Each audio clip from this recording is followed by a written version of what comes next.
Saya Riko Anggara bersama Anda di Kompas Petang. Saudara, pemerintah Arab Saudi mencabut aturan jaga jarak di Masjidil Haram mulai hari ini. Pelonggaran protokol kesehatan dilakukan karena pemerintah Arab Saudi mengklaim kasus COVID-19 turun signifikan.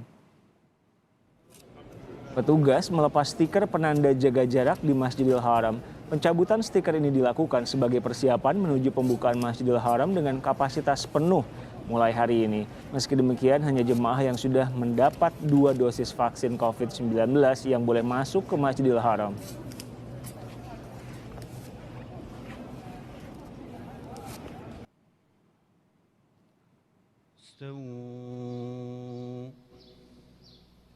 Untuk pertama kalinya selama pandemi COVID-19, Imam Masjidil Haram meminta jemaah meluruskan dan merapatkan shaf saat sholat subuh Minggu waktu setempat.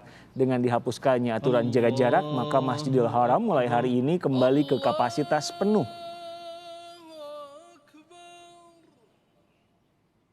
Saya bersama Konjen Republik Indonesia untuk Arab Saudi di Jeddah, Eko Hartono. Pak Eko, Assalamualaikum warahmatullahi wabarakatuh.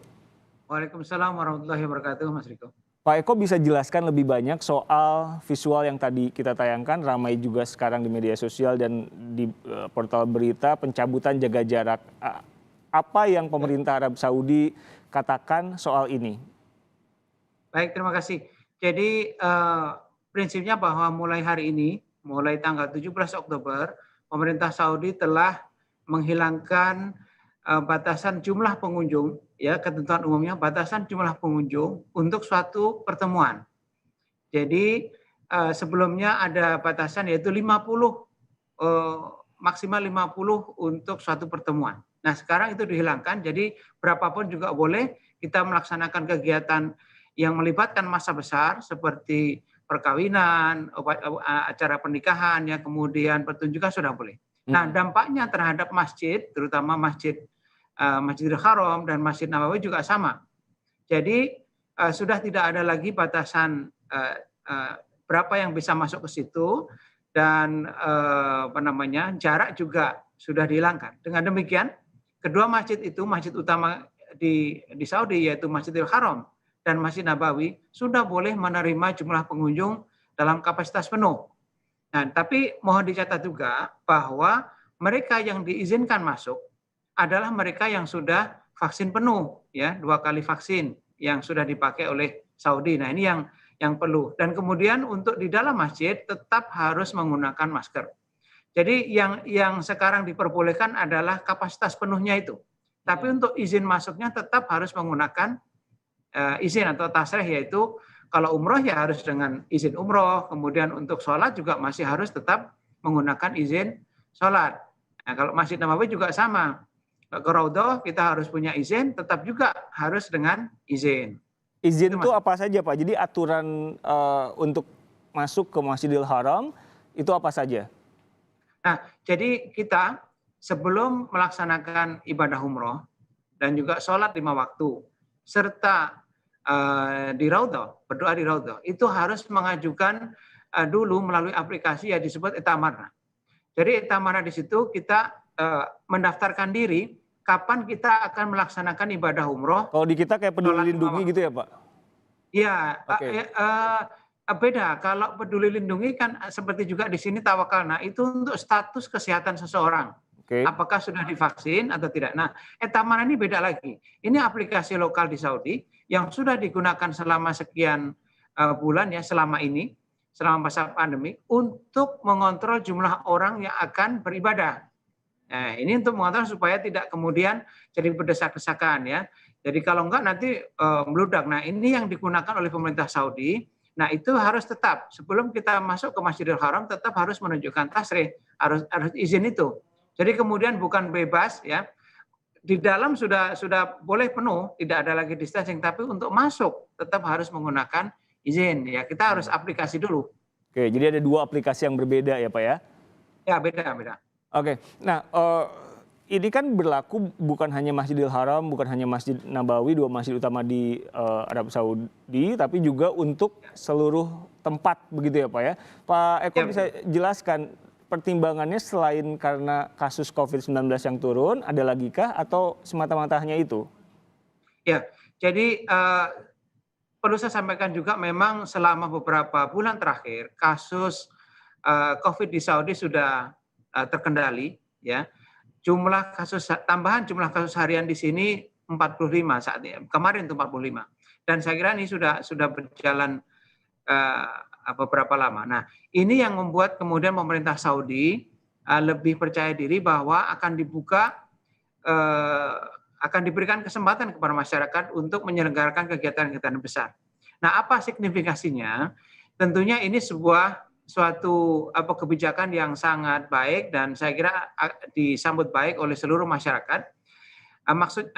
Tentunya ada makna di sini yaitu bahwa semakin dekat kita untuk insya Allah nanti adanya jamaah umroh dalam jumlah yang lebih besar.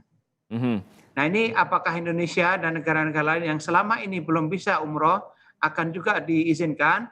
Nah ini kita semua berharap begitu. Itu yang mau saya tanyakan berikutnya. Juga, apakah aturan yang diperlonggar kalau saya katakan seperti itu akan mempengaruhi keputusan soal haji terutama dan umroh? Ya, kalau haji masih belum, tapi itu tadi saya sampaikan bahwa untuk umroh ini yang kita harapkan. Jadi ini langkah menuju pembukaan umroh untuk jamaah yang besar-besar seperti Indonesia, Pakistan dan sebagainya. Ini tentunya sebuah kebijakan yang sangat positif ya bagi pembukaan nanti jamaah umroh dari kita. Umroh kemarin kan terakhir sudah boleh begitu Pak, tapi memang belum ada peraturan teknisnya seperti apa. Banyak juga yang sudah bersiap di Indonesia penyelenggara umroh. Tapi kapannya itu gimana Pak? Apa yang bisa Anda katakan?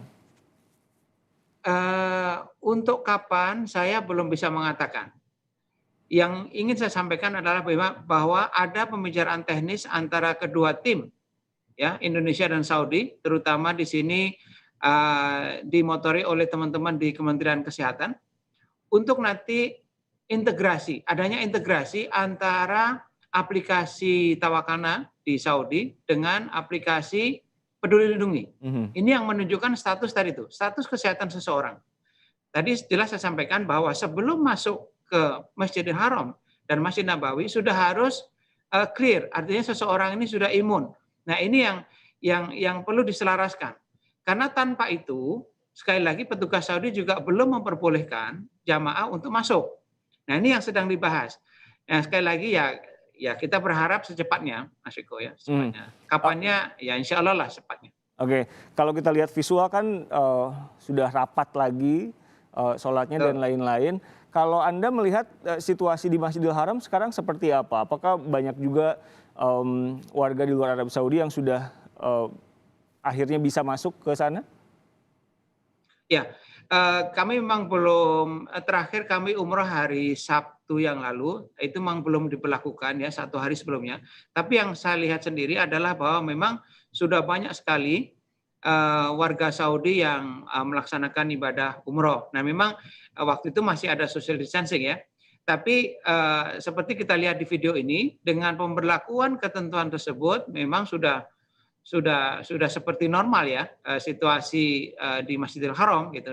Dengan begitu banyaknya jamaah yang dapat melaksanakan ibadah, termasuk jamaah Saudi dan sebagian jamaah asing. Ya, Mas Riko, ini ada sekitar sampai saat ini tercatat di data kita ada sekitar 20 ribuan jamaah dari 10 negara yang memang sudah diperbolehkan untuk umroh. Gitu. Pak Eko bisa cerita juga situasi secara umum di sana seperti apa? Karena kan kita juga nggak mau ketika sekarang sudah aturan jaga jaraknya dicabut, kemudian semoga tidak nanti ada kasus lagi. Bagaimana pemerintah di sana menjaga supaya keadaan ini bisa tetap seperti ini bahkan lebih baik lagi? Ya, memang Saudi tadi itu sampaikan bahwa mulai tanggal 17 ini sudah ada pelonggaran. Bahkan untuk kita di luar kegiatan di luar ruangan sudah boleh tanpa masker. Tapi sekali lagi mereka tetap mewanti-wanti bahwa masyarakat harus tetap waspada, tidak sembrono, namun sekali lagi suasana di sini sudah hampir normal, Mas. Jadi mall, kemudian pertokoan ya, kemudian kantor-kantor juga memang sudah normal, tapi tetap sebelum masuk kita wajib untuk cek suhu dan tawakalan tadi itu, bebas sudah imun ya. Nah, jadi momentum ini yang ingin dijaga oleh Saudi. Mereka tetap hati-hati, walaupun kasus COVID melandai di sini, tapi mereka sangat hati-hati. Jangan sampai kemudian masyarakat lengah. Nah, ini sekali lagi tetap dijaga. Nah, salah satu indikasi kehati-hatian mereka adalah sampai sekarang masih juga ada beberapa negara, termasuk Indonesia, yang memang belum dicabut suspendnya. Nah, jadi sampai sekarang memang belum dicabut. Jadi masih belum boleh nih kita terbang langsung dari Indonesia ke Saudi. Ya, Pak Eko, terima kasih meluangkan waktu untuk kami di Kompas Petang. Eko Hartono, Konjen Republik Indonesia untuk Arab Saudi di Jeddah.